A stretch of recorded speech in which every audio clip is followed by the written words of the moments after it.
आज हम पुरस्कार कहानी की चर्चा करेंगे। पुरस्कार जो कहानी है वो जयशंकर प्रसाद द्वारा रचित प्रसिद्ध कहानियों में से एक है। इस कहानी की नायिका मधुलिका है। कहानी में प्रेम और कर्तव्य के बीच जो मन में जो अंतर्द्वंद चलता है उसका चित्रण किया गया है। कहानी के जो प्रमुख पात्र हैं उनमें से मधुलिका जो है वो कहानी की नायिका है। वो कौशल के एक प्रसिद्ध योद्धा सिंह मित्र की पुत्री है। और जो कहानी का नायक है वो अरुण है, जो मगध का राजकुमार है। मगध जो है वो मधुलिका के कौशल राज्य का पड़ोसी राज्य है। और कहानी का जो तीसरा पात्र है वो है कौशल नरेश, यानी कि कौशल के जो राजा हैं। मधुलिका कौशल देश की निवासी है, वो कौशल देश में रहती है, कौशल राज्य की नागरिक है। और जो अरुण है वो कौशल का जो पड़ोसी राज्य है मगध, वहाँ का राजकुमार है। तो हर साल जो उत्सव है एक मनाया जाता था कौशल देश में। कौशल जो राज्य है वहाँ हर साल एक उत्सव मनाया जाता है। कहानी की शुरुआत उसी उत्सव से होती है। उस दिन के लिए, एक दिन के लिए, जो कौशल के जो राजा थे, जो नरेश थे, वो किसान बन जाते थे। उस दिन वो किसी भी एक नागरिक की भूमि में हल जोतते थे और उसमें बीज बोते थे। और उस दिन के बाद वो जो धरती है, वो भूमि है, वो राज्य की हो जाती थी, मतलब राजा की संपत्ति में शामिल हो जाती थी। और जो भूमि का मालिक होता था उसके बदले में राजा उसको बहुत सारा धन और बहुत सारी स्वर्ण मुद्राएं दे देते थे ताकि वो खुश हो जाए। तो उस दिन जो भूमि जोतनी थी, उस दिन जो उत्सव था कौशल देश में, उस दिन मधुलिका की भूमि का नंबर आया था। मधुलिका की जो भूमि थी उसकी बारी थी। तो जो कौशल और जो आस पड़ोस के बहुत सारे राज्यों के जो राजकुमार हैं इस उत्सव में भाग लेने के लिए आए थे। उनमें से जो मगध का राजकुमार अरुण था वो भी इसी उत्सव में भागने लेने के लिए कौशल देश में आया हुआ था। तो उस दिन राजा जो है नगर में पधारे। उन्होंने मधुलिका उनका स्वागत करने के लिए खड़ी थी, सारा राज्य, सारा नगर वहाँ खड़ा हुआ था। तो जो नरेश थे कौशल के, उन्होंने उसकी भूमि में बीज बोया और उसके बदले में मधुलिका को बहुत सारा धन और स्वर्ण मुद्राएं दी। लेकिन मधुलिका ने वो जो स्वर्ण मुद्राएं थी वो न्यौछावर करके राजा के ऊपर से दूसरे जो गरीब असहाय नागरिक थे उनको दान में दे दी। तो ये देख के राजा को बड़ा क्रोध आया कि मैंने एक लड़की को इतना सारा धन दिया उसकी भूमि के बदले में और उसने वो धन मेरे सामने ही दूसरों को दे दिया। तो ये राजा ने इसने अपना अपमान समझ लिया।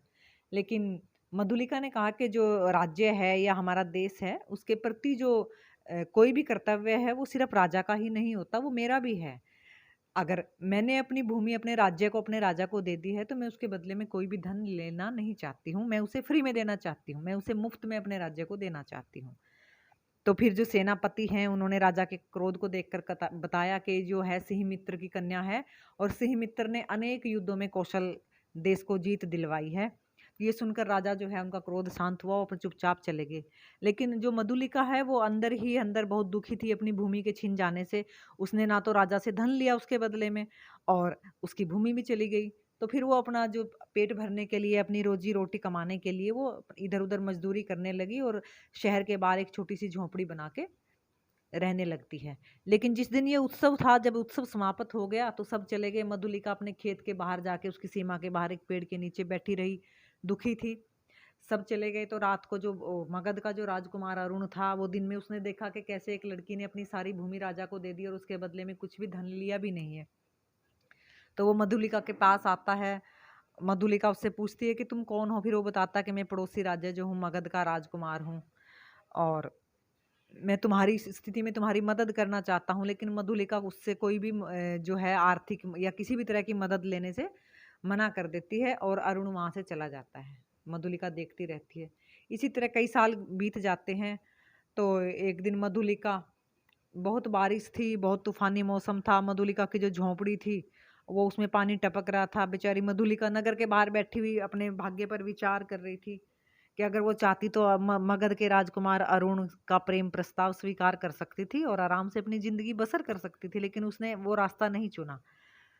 तो वो यही सोच रही थी, अचानक उसने देखा कि बाहर से जो घोड़े जो टाप होती है उनकी आवाज आ रही है। बाहर कोई घोड़े पर आया तो उसने देखा कि उसी रात कई साल के बाद जो मगध का राजकुमार था वो वापस उससे मिलने आता है मधुलिका से और उसको बताता है कि जो मगध जो उसका राज्य है वहां से उसको निर्वासित कर दिया गया, उसको निकाल दिया गया और अब वो बिल्कुल बेसहारा है। और वो कुछ सेना का गठन करना चाहता है और अपना एक नया राज्य बनाना चाहता है।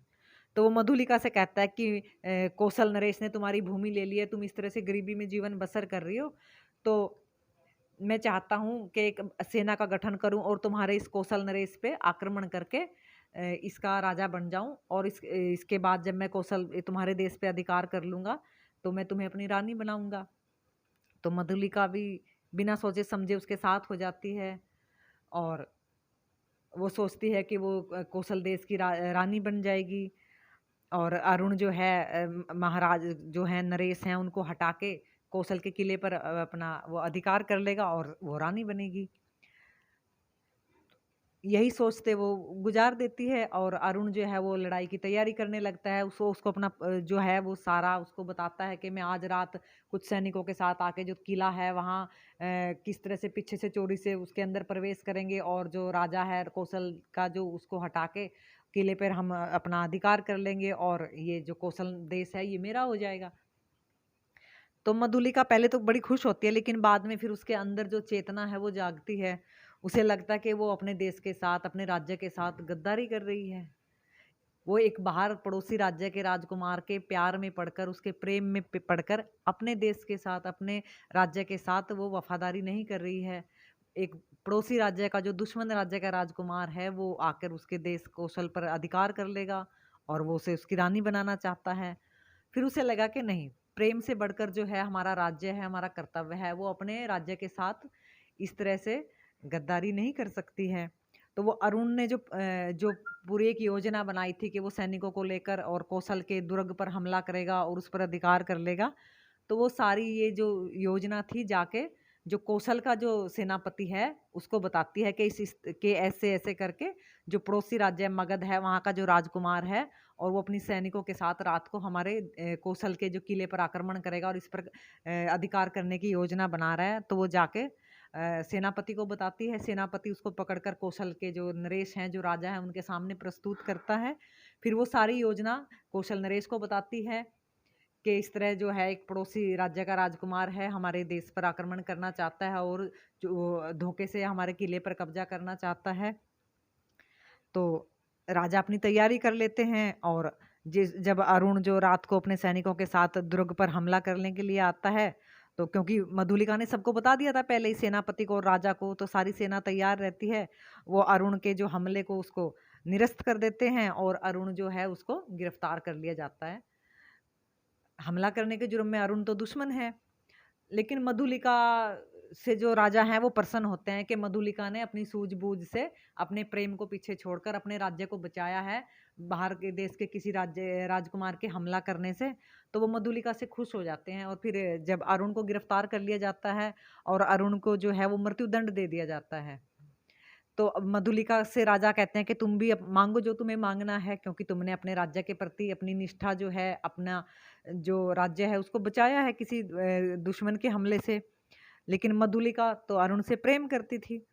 उसने अपने राज्य के प्रति अपने कर्तव्य को निभाया, लेकिन अब प्रेम के प्रति अपने कर्तव्य को निभाने की उसकी बारी थी। वो राज्य से कुछ भी नहीं मांगती है, वो कहती है कि मुझे भी मृत्युदंड ही चाहिए।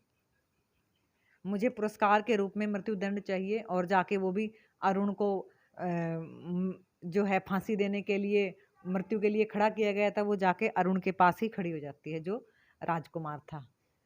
क्योंकि वो अरुण से प्रेम करती थी, अरुण उससे प्रेम करता था। लेकिन जब अरुण उसके राज्य पे हमला करके उस पे अधिकार करना चाहता था, तो फिर उसने अपने प्रेम को पीछे छोड़कर अपने राज्य को चुना। क्योंकि कोई भी नागरिक या कोई भी है, राज्य है तो हम हैं। अगर हमारा राज्य, हमारा देश नहीं है, तो फिर हम भी नहीं हैं। हमारी पहचान जो होती है वो हमारे राज्य, हमारे देश से होती है। राज्य किसी और के कब्जे में आ गया तो फिर तो हम खुद ही दूसरों के गुलाम बन जाते हैं।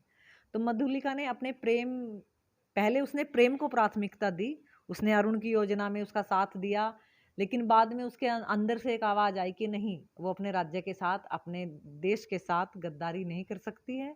इसलिए उसने अरुण के प्यार को, अरुण के प्रेम को सेकंड नंबर पे रख दिया और अपने राज्य के प्रति अपने कर्तव्य को निभाया। इसलिए इस कहानी में प्रेम और कर्तव्य का अंतर्द्वंद है।